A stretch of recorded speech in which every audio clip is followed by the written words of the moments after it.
Welcome back नाज़रीन। हमारे साथ सीनियर सियासतदान फवाद चौधरी साहब मौजूद हैं। बहुत शुक्रिया फवाद साहब हमें प्रोग्राम में ज्वाइन करने के लिए। खैबर पख्तूनख्वा में क्या हो रहा है? अगर पीटीआई की ये अंडरस्टैंडिंग है कि उन्होंने अपोजिशन के साथ मिलकर जो है वो सीट एडजस्टमेंट कर लिया है, इसके बाद फिर वो क्यों मखसूस नशिस्तों के हल बर्दारी वाले मामले पर आज केपी असम्बली का इजलास जो है वो मुलतवी कर दिया गया? क्या ये डबल गेम खेली जा रही है?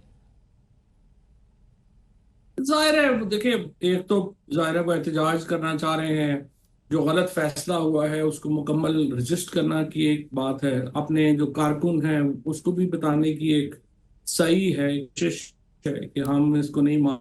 और I think it's more of a symbolic जो है वो चीज है। बाकी जाहिर है, आपने देखा ही है कि छुट्टी चीफ जस्टिस साहब ने ये केस लगा दिया है। यानी जबरी गुमशुदगियां हो जाएं, लोगों को उठ जाएं, उस वक्त तो चीफ जस्टिस साहबान जो हैं उनको ये नहीं होता कि बड़ी कोई अर्जेंसी है। लेकिन इस मौके के ऊपर उन्होंने सोचा कि इंसाफ छुट्टी के दिन भी होना चाहिए। और आपने देखा ही है, रात 12 बजे जब अदालतें खुलती हैं, ये सारे मामला आपके सामने। तो अब क्या होगा? व्हाट डू यू थिंक कि अगर इलेक्शन होता है कल, क्या जो पीटीआई के नाराज अरकान हैं वो कोई सरप्राइज दे सकते हैं? इलेक्शन में तो ज़ाहिर बात है जाना है, वो दस बरदार नहीं हो रहे। डू यू थिंक कि ये पार्टी का अपना प्लान भी हो सकता है या नहीं? अब अली अमीन के खिलाफ लोग खड़े हुए हैं और वो किसी भी सूरत कॉम्प्रोमाइज करने को तैयार नहीं है। नहीं, पार्टी का अपना प्लान तो खैर बिल्कुल भी नहीं है। पार्टी इतनी होशियार होती तो क्या चाहिए था। सिंपल बात है, ये जो पीटीआई के वर्कर्स हैं उनकी एक रेजिस्टेंस है स्टेटस को के खिलाफ। वहां पे लोगों ने बड़ी कुर्बानियां दी हैं पूरे पाकिस्तान में ही। जुल्म और जबर के खिलाफ वो खड़े हुए हैं, लड़े हैं। वो समझते हैं कि कोई भी ऐसा तासुर नहीं देना चाहिए जिससे कि लगे कि कोई मामला जो हैं वो कोई कंप्रोमाइज की तरफ जा रहे हैं। और ये भी तो आप देखिए ना, बड़ी हैरानकुन बात है कि इमरान खान की रिलीज के लिए नून लीग, पीपल्स पार्टी, जेयूआई से बात करना तरीके इंसाफ समझती है। खुद एक्चुअली खान साहब भी कहते हैं कि जी बड़ी ये तो होगा ही नहीं, बिल्कुल हाँ, हम इनसे बात नहीं करेंगे। और सेनेट की सीटों के लिए पीटीआई जो है वो हाथ बांध के सबके ड्राइंग रूमों के सामने खड़ी है।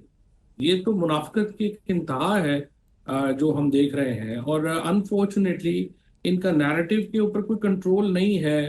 कभी कहते हैं हम बजट जो है, वो सवाल ही पैदा नहीं होता कि बजट जो है वो हो जाए, पास हो जाए। फिर बजट जो है वो पास कराना पड़ता है।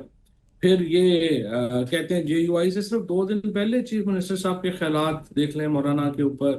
फिर 2 दिन के बाद सुलह करनी पड़ी। सो आई थिंक पीटीआई में काफी प्रॉब्लम्स है इस वक्त, नैरेटिव की तो बहुत प्रॉब्लम।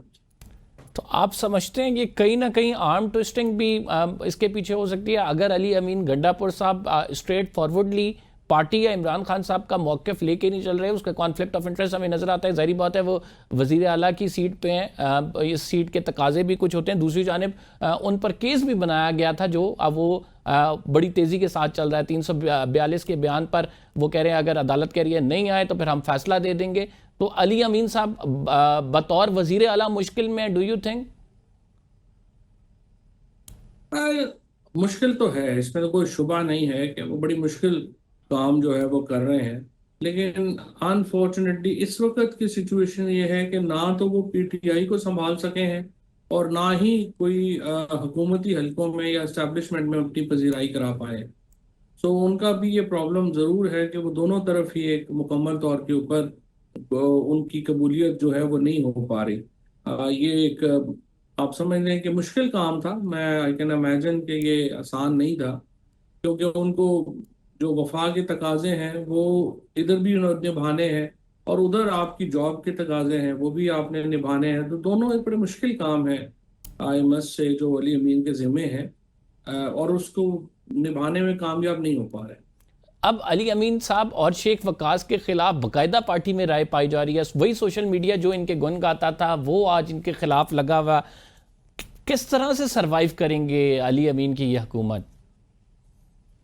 नहीं, सरवाइव करना मुश्किल होता जा रहा है। और जो ही ये फैसला कर लिया मौलाना फजलुर रहमान ने और शहबाज शरीफ साहब ने कि हमने खैबर पख्तूनख्वा में हुकूमत को बदलना है, मुश्किल हो जाएगा। आलिमी अगर जब वो कहते ही हैं कि मैं कोई मसला नहीं, मैं काबू कर लूंगा, ये हो जाएगा वो हो जाएगा। लेकिन आमतौर पे जो आदमी सीट पे होता है उसको सबसे आखिर में पता चलता है कि जो सीट है, कुर्सी है, वो तो खिसक गई है।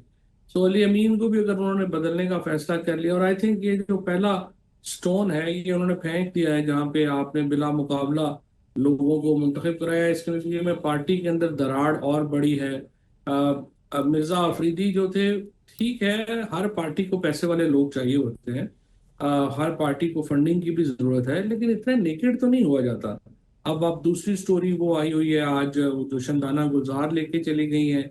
इस तरह से अगर आपने पैसों का खेल खेलना है तो देखें, ये तो नहीं फिर काबिल कबूल। लोग जो हैं वो, उन्होंने यहाँ तो लोगों की जानें चली गई हैं, लोगों ने जुल्म बर्दाश्त किए हैं, तकलीफें बर्दाश्त की हैं, वो इसलिए तो नहीं की कि दो चार लोग जो हैं वो अरबपति हो जाएं या करोड़पति हो जाएं। इस तमाम मामले में सेनेट की तकसीम के मामले में जो सियासी कमेटी है वो कहती है इमरान खान साहब की ही तजवीज़ करदा नाम है। तो खान साहब ने क्यों तजवीज़ किए वही नाम जो उन्हें पता था कि जैसे कि शेर अफजल मरवत साहब कहते हैं कि मिर्ज़ा अफरीदी जो देगें देता था, तो इस वजह से शिबली फराज ने ये बताया और इस वजह से उनके खान साहब ने नामजदगी कर दी। क्यों की खान साहब ने ये नामजदगी?